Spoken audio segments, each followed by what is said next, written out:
अस्सलामु अलैकुम वरहमतुल्लाहि वबरकातुहू। अल्हम्दुलिल्लाहि रब्बिल आलमीन वलाकिबतुल लिलमुत्तकीन वस्सलातु वस्सलामु अला अशरफिल अंबियाइ वल मुरसलीन नबिय्यिना व रसूलिना व हबीबिना व इमामिना मुहम्मदिन व अला आलिहि व अस्हाबिहि अजमाइन। अम्मा बाद, ये किसी हमारे भाई ने सवाल किया है कि क्या ऐसी कोई हदीस मौजूद है कि एक औरत अपने साथ चार अपने मर्दों को, अजीज़ अकारब को जहन्नम में लेकर जाएगी, जिसमें एक उसका बाप है, दूसरा भाई है, तीसरा खामद है और चौथा बेटा है, और वो कहेगी कि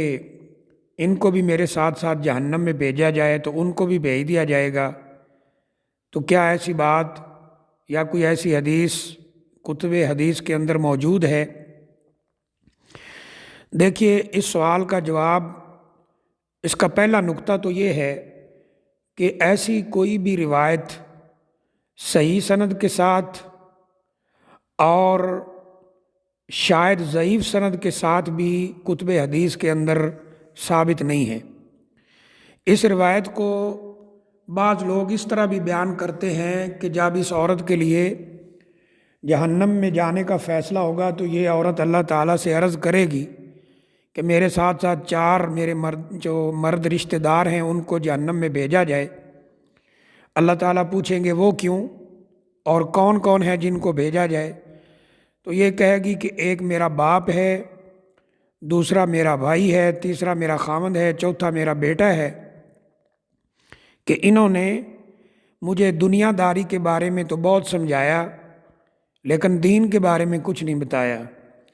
बाज़ लोग इसे इन अल्फाज में भी बयान करते हैं कि ये इन चारों के बारे में कहेगी कि अगर मैं दुनिया का कोई काम ख़राब करती थी, बर्तन तोड़ती थी, तो मुझे ये गुस्से होते थे, लेकिन दीन के बारे में इन्होंने कभी भी मुझे जो गुस्सा नहीं किया। मैं नमाज नहीं पढ़ती थी, गुस्सा नहीं किया। बहरहाल ये रवायत जो है किसी भी सही सनद के साथ साबित नहीं है, और शायद जहाँ तक मुझे इल्म है कि किसी ज़ईफ़ तरीन सनद के साथ भी ये रवायत किसी हदीस की किताब में नहीं मिलती। हैरत की बात है कि बाज़ लोगों ने इसके अरबी अल्फाज भी ज़िक्र करके तर्जमा करके पोस्टें बनाई हुई हैं, और उसमें यह लिखा है कि इज़ा दखलत इमरतुन इलन नार अदखलत माहा अरबा अबाहा व अखाहा व ज़ौजहा व वलदहा, कि जब ये औरत जहन्नम के अंदर जाएगी तो अपने साथ साथ अपने बाप, अपने भाई, अपने खामद और अपने बेटे को लेकर जाएगी। तो ऐसी कोई रिवायत जो है सही सनद के साथ या शायद ज़ईफ़ सनद के साथ भी साबित नहीं है। ये बिल्कुल झूठी रिवायत है जो किसी ने बनाकर रसूल अकरम सल्लल्लाहु अलैहि वालिहि वसल्लम की तरफ मंसूब कर दी है। ये बिल्कुल ऐसे ही है जैसे पहले भी कई दफ़ा बताया गया है कि एक हदीस गढ़ी गई झूठी कि इल्म हासिल करो चाहे तुम्हें चीन ही क्यों ना जाना पड़े। जिस तरह ये लोगों की ज़ुबानों पे मशहूर है, इसी तरह ये हदीस भी लोगों के यहाँ ख़ास तौर पर जो वाइज़ीन हैं उनके यहाँ ये मशहूर है, और इसकी हकीकत कुछ भी नहीं है। दूसरी अहम बात इस सिलसिले में यह है कि ये बात अपनी जगह पर बिल्कुल सही है, और इसकी अहमियत भी है कि अपने आप को और अपने बीवी बच्चों को जहन्नम की आग से बचाना चाहिए। इंसान अपने बीवी बच्चों का मसूल है, निगरान है, और उसे क़यामत वाले दिन इस निगरानी का जवाब देना है, क्योंकि नबी अकरम सल्लल्लाहु अलैहि वसल्लम फरमाते हैं कि अला कुल्लुकुम राइन व कुल्लुकुम मसूलुन अन रइयतिही, कि तुम में से हर एक निगरान है, मसूल है, यानी जिनका वो निगरान है, जो उसके मातहत लोग हैं, उस निगरानी और ज़िम्मेदारी के बारे में वो मसूल है, यानी क़यामत वाले दिन उसे पूछा जाएगा। और इस हदीस में आगे रसूलुल्लाह सल्लल्लाहु अलैहि वसल्लम ने ये फरमाया था कि इंसान अपने घर का मसूल है, अपने बीवी बच्चों का यानी मसूल है, और जो हाकम है वो अपनी रैयत का मसूल है, खादम اپنے آقا کے مال وغیرہ کا مسئول ہے، بیوی اپنے گھر میں مسئول یعنی نگران ہے، مسئول ہے، ان سے اس نگرانی کے بارے میں پوچھا جائے گا۔ یعنی حاکم بھی ذمہ دار ہے، گھر کا سربراہ اپنے گھر کے افراد کا ذمہ دار ہے، اور جو خادم ہے وہ بھی ذمہ دار ہے، اور بیوی بھی ذمہ دار ہے۔ سب سے قیامت والے دن سوال ہونے والا ہے۔ تو یہ بات اپنی جگہ پہ بالکل صحیح ہے۔ اللہ نے بھی قرآن مجید کے اندر فرمایا ہے کہ یا ایھا الذین آمنوا قوا انفسکم واہلیکم نارا، کہ اپنے آپ کو بھی جہنم کی آگ سے بچاؤ،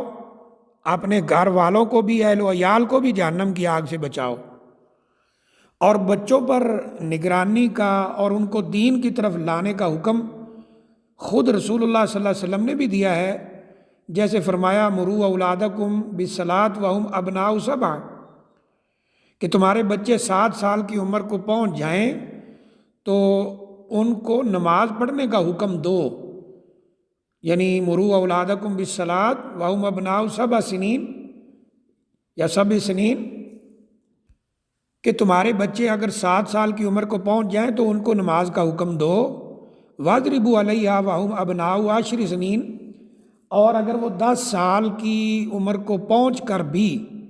نماز نہ پڑھیں تو ان کو سزا بھی دو۔ اور آگے فرمایا کہ وَفَرِّقُوا بَيْنَهُمْ فِي الْمَضَاجِعِ، اور ان کے بستر بھی الگ الگ کر دو، یعنی 10 سال کی عمر کو پہنچ جائیں تو ان کے بستر الگ کر دو۔ یہ ساری چیزیں موجود ہیں، اور انسان اپنے اہل و عیال کا نگران ہے، ذمہ دار ہے، اور اسے قیامت والے دن اس ذمہ داری کے بارے میں پوچھا جائے گا۔ بیوی یعنی گھر کی جو عورت ہے اس سے بھی پوچھا جائے گا، خادم سے بھی پوچھا جائے گا، حاکم سے بھی پوچھا جائے گا۔ جو افراد کسی کے ماتحت ہوں گے تو ان کے نگران سے ان کے بارے میں سوال ہونے والا ہے۔ لیکن جہاں تک اس حدیث کی بات ہے یہ بالکل بھی ثابت نہیں ہے، اور یہ کسی بھی صحیح سند سے یا ضعیف سند سے بھی ثابت نہیں ہے۔ اور ویسے بھی یہ اللہ تعالیٰ کے اس فرمان جو قرآن مجید میں اللہ تعالیٰ نے فرمایا ہے اس کے بھی قانون کے خلاف ہے۔ اللہ فرماتے ہیں وَلَا تَزِرُ وَازِرَةٌ وِزْرَ أُخْرَىٰ، کوئی کسی قیامت والے دن کسی کا دوسرے کا بوجھ نہیں اٹھائے گا۔ اور یوم یفر المرء من اخیہ و امہ و ابیہ، اس کو بھی اگر ہم سامنے رکھیں تو اس میں زیادہ سے زیادہ یہ ہوتا ہے کہ کسی نے اگر کسی اپنی اولاد کی تربیت نہیں کی، ان کو دین کی طرف نہیں لایا، تو ان کا وہ ذمہ دار تو ہوگا، جواب بھی دینا ہوگا۔ لیکن اگر وہ بڑے ہو کر اپنے گھر والے ہو گئے، نوجوان ہو گئے، بڑے ہو گئے، تو ہر کوئی اپنی اپنی جو ہے زندگی کا اپنے اپنے کاموں کا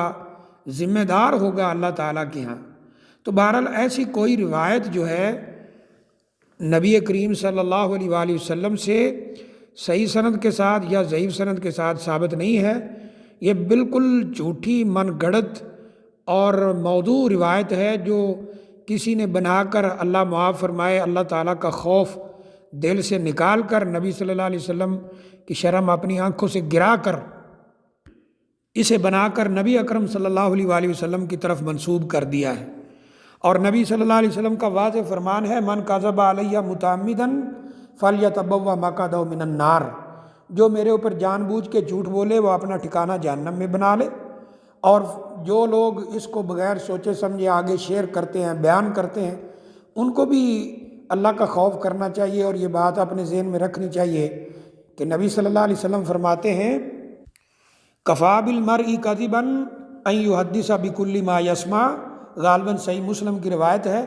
کہ آدمی کے جھوٹا ہونے کے لیے اتنا ہی کافی ہے کہ وہ ہر سنی سنائی بات کو آگے بیان کر دے۔ تو بہرحال ایسی کوئی بات، ایسی کوئی حدیث وہ نبی اکرم صلی اللہ علیہ وآلہ وسلم سے ثابت نہیں ہے۔ واللہ اعلم بالصواب۔